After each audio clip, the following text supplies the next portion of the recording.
Well, football isn't in action, but they're sweating it out, hoping to make a bowl game. Yeah, both of those sports are getting some big news this weekend, and Trevor Thompson has been covering both of them. Basketball playing a big, tough game tomorrow, heading down to Arizona. Trevor.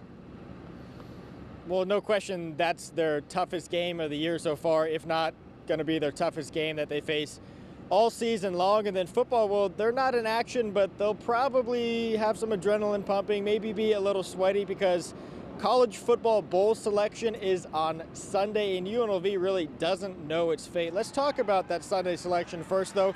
This is the first season that UNLV finished with at least 7 wins since 2000, so they're definitely in consideration for a bowl, but the problem is the Mountain West gets 6 spots and 7 teams are eligible, so somebody has to get left out. Of course, there are no more games in the Mountain West except for the title game this weekend between Fresno State and Utah State. Now, the good news for UNLV, it finished strong with a pair of wins at the end of the season, including a beatdown of another bowl-eligible team in San Diego State to finish out the year.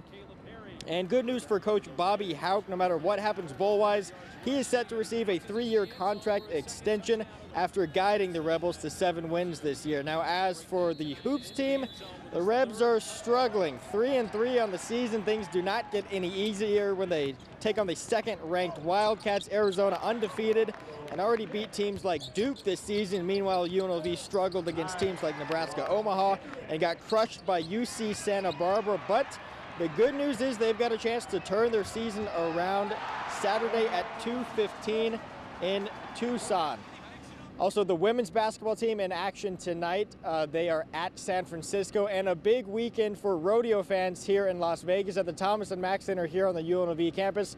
The National Finals Rodeo taking place. In fact, it's going to run through the next 9 days. It closes out on December 14th. Tom and Crystal, back to you.